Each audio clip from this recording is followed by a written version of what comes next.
শুক্রবার সকালে রাজধানীর ধানমন্ডি লেকে মর্নিং ওয়াকে আসা মানুষের সঙ্গে কুশল বিনিময় করেছেন ঢাকা ১০ আসনের বিএনপির মনোনীত প্রার্থী শেখ রবিউল আলম রবি।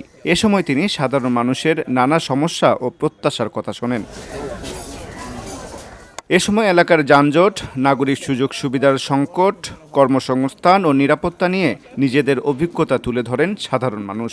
শেখ রবিউল আলম মনোযোগ দিয়ে তাদের কথা শোনেন এবং সমস্যার সমাধানে কাজ করার আশ্বাস দেন।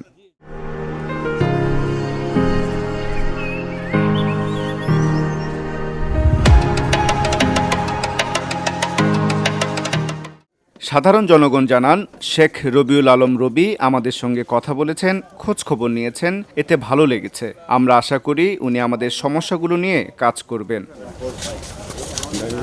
এ সময় তিনি বলেন, রাজনীতি মানুষের জন্য, সাধারণ মানুষের কথা শোনা এবং তাদের পাশে দাঁড়ানোই আমার মূল লক্ষ্য। রাজনীতি প্রভাব, তথ্যপাত্য, সমৃদ্ধ, ঠিক আছে, যেটাকে যে কোনো মানুষ আমলে নিতে পারে, বিশ্বাস করতে পারে।